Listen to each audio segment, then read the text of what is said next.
Bismillahirrahmanirrahim. Assalamualaikum warahmatullahi wabarakatuh. Selamat bertemu kembali di mata kuliah menulis kreatif.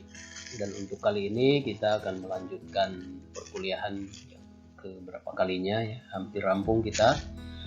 Mudah-mudahan kita bisa menuntaskan perkuliahan ini dengan baik. Yang selanjutnya ini sebagai bahan atau sebagai pendamping wawasan untuk menggiring kita menulis di akhir perkuliahan sebagai tugas akhir. Barangkali ada yang nanti memilih untuk puisi atau mengumpulkan tulisan-tulisan yang kemudian menjadi antologi puisi. Nah, mari kita sejenak melihat hal-hal lain yang berkaitan dengan penciptaan atau penulisan sebuah puisi. Bagaimana puisi itu tercipta?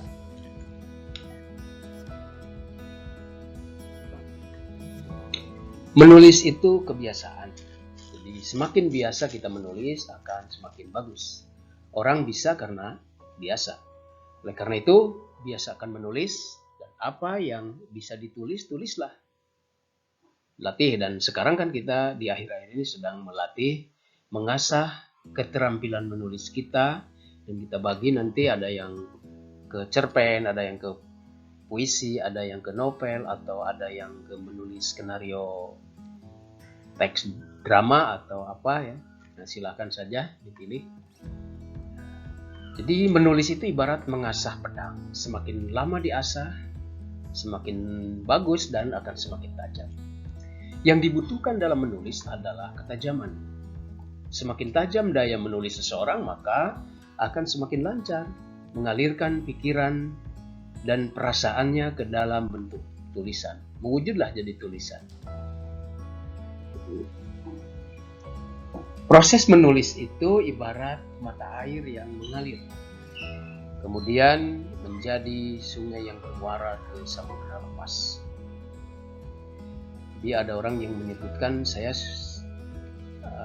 tidak pernah salah dalam menulis karena memang tidak ada tulisan. Lebih baik kita sudah pernah ada kesalahan menulis karena memang sudah kita mencoba untuk menulis.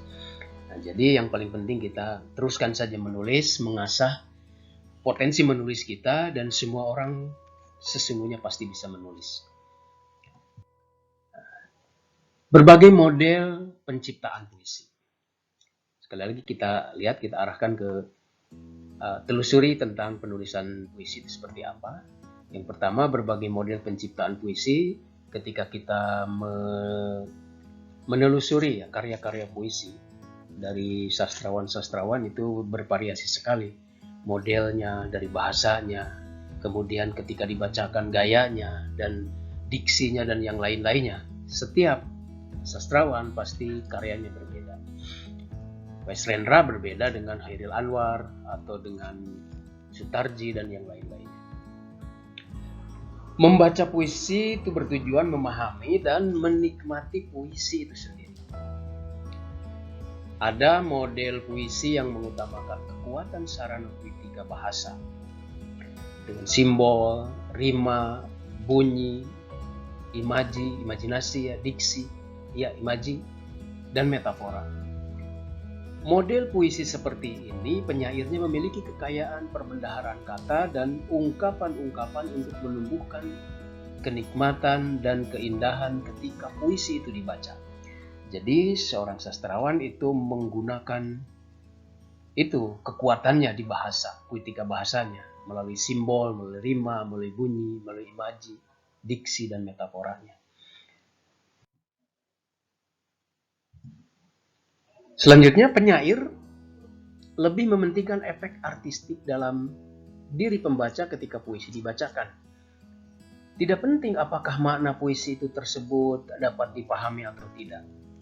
Pembaca puisi hanya menangkap kilatan-kilatan emotif yang muncul dalam diri penyairnya melalui rangkaian kata dan tipografi.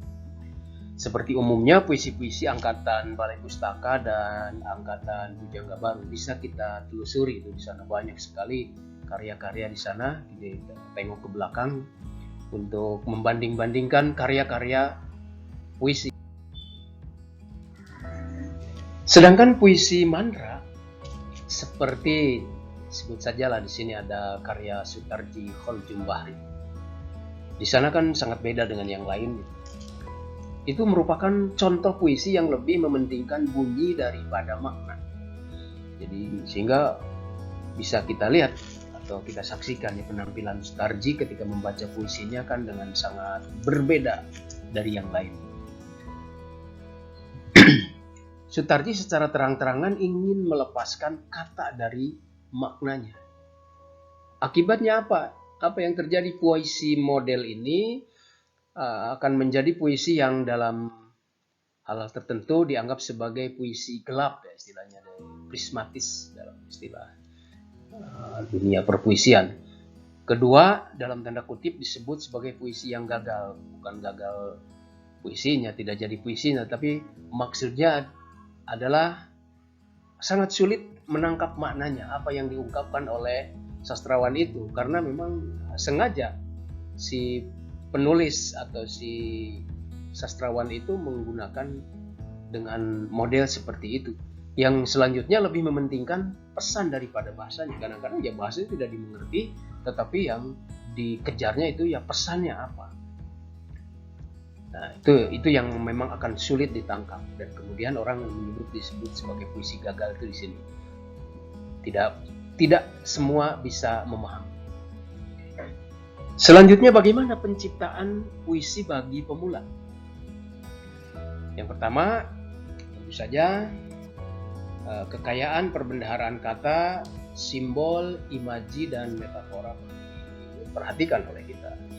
Yang kedua, bagaimana membangun kepekaan emosi, pikiran, dan perasaan terhadap semua hal yang ada di lingkungan sekitar, yang kemudian akan dikemas menjadi sebuah puisi.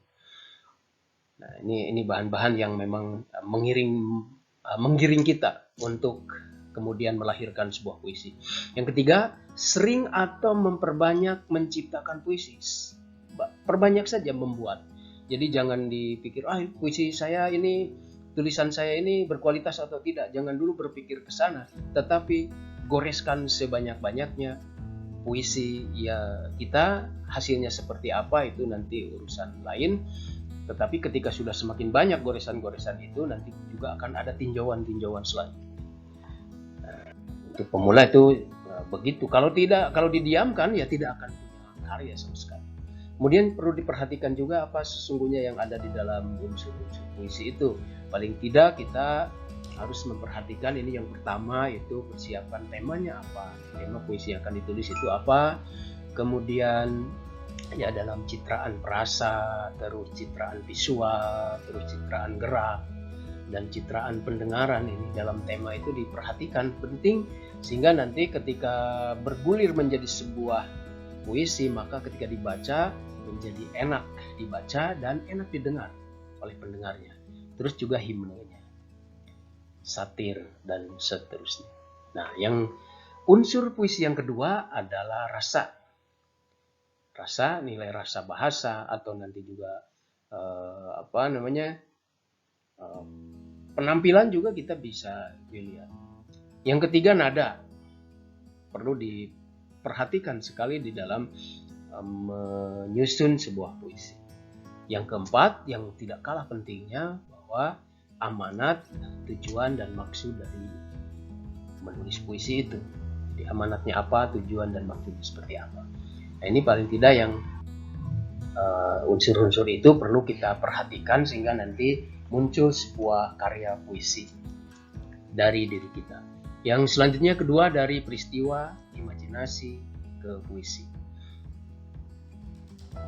Puisi ditulis bukan semata-mata untuk mengungkapkan suatu perilaku, peristiwa, atau suatu ruang dan waktu.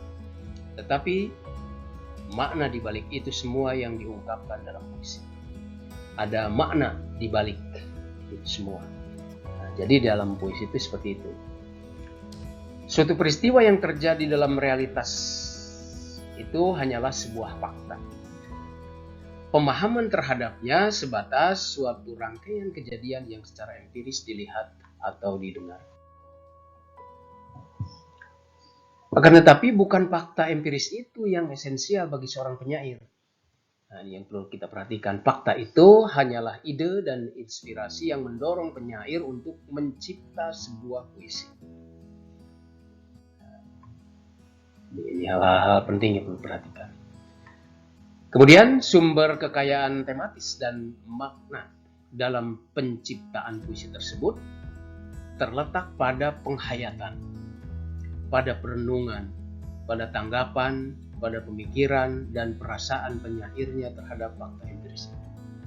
Nah, jadi ini bahan-bahan renungan bagi kita sebagai penulis pemula untuk sebuah puisi. Bagi penyair, peristiwa sebagai fakta menjadi bagian dari sejarah. Itu bukan tugas seorang sastrawan. Untuk mencatat dan melaporkannya itu adalah tugas sejarawan atau juga jurnalis. Kemudian makna apa di balik peristiwa itu? Nah, inilah hal yang terpenting bagi seorang sastrawan. Coba kita lihat ya. Peristiwa penembakan atau kita ingat-ingat peristiwa penembakan mahasiswa demonstran pada zaman Orde Lama dulu ya. Di mata Taufik Ismail menjadi bahan perenungan dan penghayatan untuk diungkapkan dalam puisinya. Seperti ini. Nah, ini pada 1966. Sampai muncullah kata-kata seperti ini. 3 anak kecil dalam langkah malu-malu datang ke Salemba sore itu. Ini dari kami bertiga, pita hitam pada karangan bunga, sebab kami ikut berduka bagi kakak yang ditembak mati siang tadi.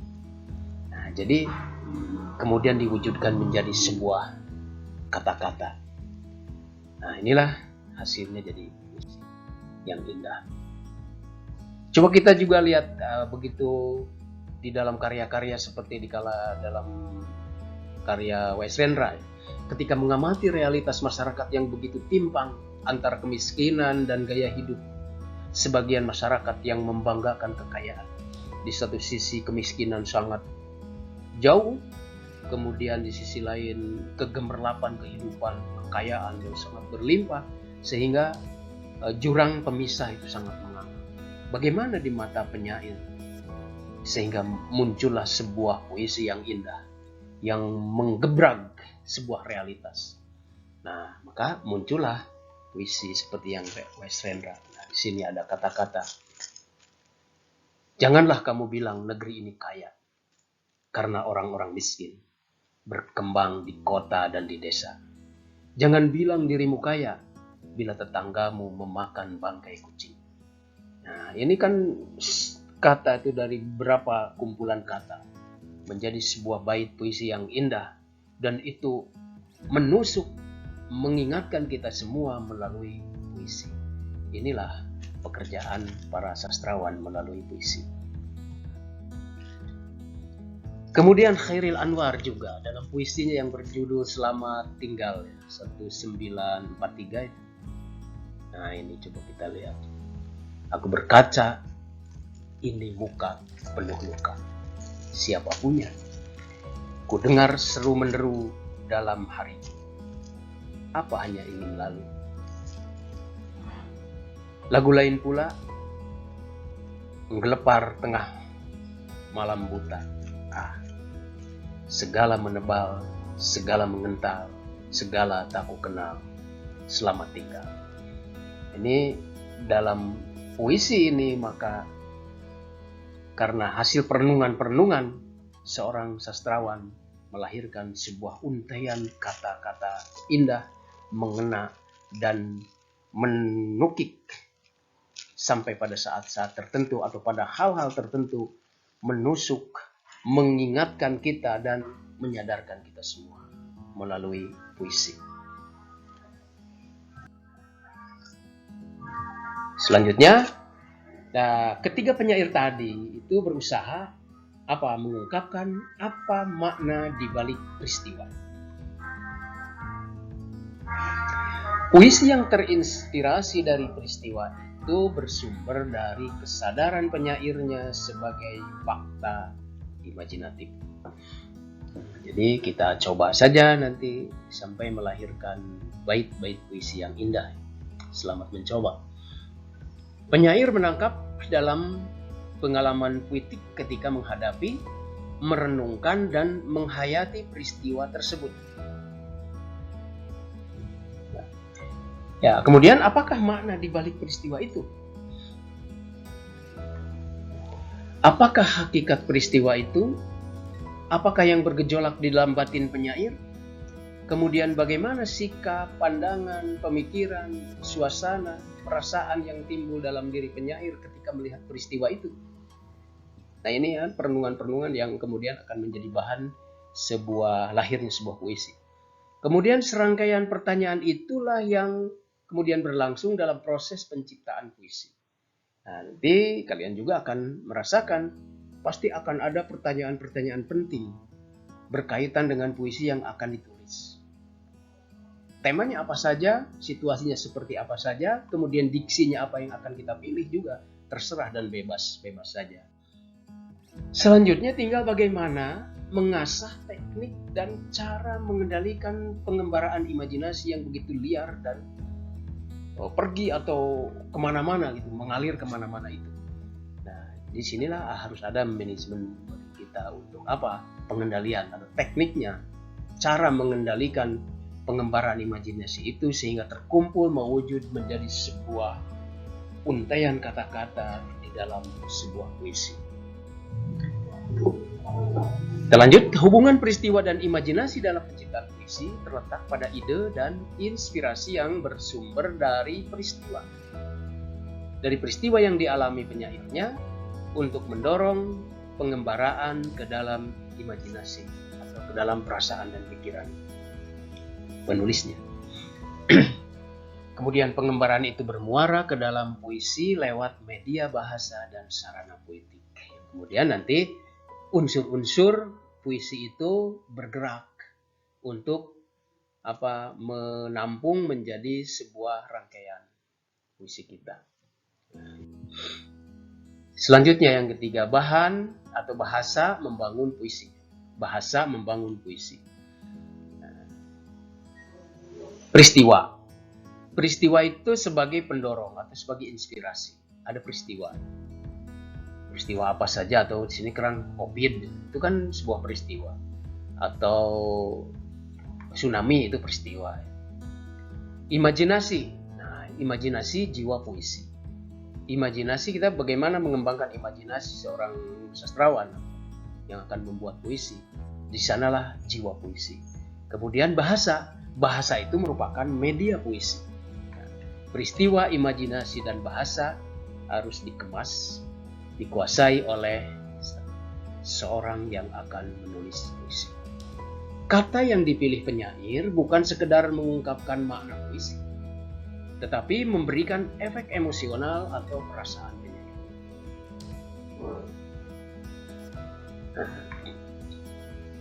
Kemudian kata yang dipilih haruslah mampu mengungkapkan gambaran, perasaan, dan suasana batin penyair ketika puisi itu ditulis. Jadi kita sedikit-sedikit akan terarahkan dengan kata-kata ini. Disinilah nilai puitik akan nampak dalam puisi yang diciptakan penyairnya. Sarana puitik itu apa? Kata, ungkapan, imaji, dan gaya bahasa. Jadi sastrawan 1, kedua, dan ketiga itu akan berbeda. Masing-masing akan berbeda. Memilih katanya beda, ungkapannya juga akan beda, imajinya beda, dan gaya bahasanya juga beda. Hairil Anwar dengan dengan Taufik Ismail berbeda juga dengan Westlandra dan seterusnya. Nah, itulah yang membedakan antara sastrawan satu dengan sastrawan yang lain, dilihat dari apa karya puisinya, bagaimana dia memilih ungkapan, memilih kata, memilih imajinasi, memilih imaji dan gaya bahasa. Kemudian yang selanjutnya ada yang keempat, ini citra mengkonkretkan suasana. Yang menyebabkan sebuah puisi begitu nyata dan dalam di benak pembaca adalah citra. atau kemudian disebut sebagai imaji. Pengalaman estetik dan imajinatif yang dialami penyair ketika puisi diciptakan atau dibuat, itu merupakan pengalaman yang abstrak, yang tidak bisa dilihat. Hal ini merupakan penggembaraan dalam samudra imajinasi pengarangnya. Kemudian pengalaman itu merupakan letupan-letupan perasaan dan suasana atau kilatan-kilatan puitik. Jadi letupan-letupan perasaan dan suasana. Nah, jadi hal ini kembali lagi saya sebut bahwa merupakan penggambaran atau gambaran dalam samudra imajinasi pengarang. Pengalaman itu berupa letupan-letupan perasaan dan suasana atau kilatan puitik. Ketika penyair menangkapnya melalui kata-kata dan ditulis di atas kertas, maka jadilah sebuah puisi. Dengan demikian, puisi sesungguhnya sebuah abstraksi dari pengalaman penulisnya. Dalam puisi, bukan hanya kumpulan kata menjadi kalimat atau baris, juga bukan sekedar pesan arti, tetapi juga nilai rasa. Rasa juga penting sekali. Jadi, itu. Ya, mudah-mudahan ini bisa mengantarkan kita untuk melejitkan potensi menulis kita, khususnya di bidang puisi. Jika di antara kita ada yang memilih untuk tugas akhir menulis kumpulan puisi, maka mudah-mudahan ini juga sebagai pendamping atau mengiringi kita untuk lebih semangat menulis puisi. Terima kasih. Assalamualaikum warahmatullahi wabarakatuh.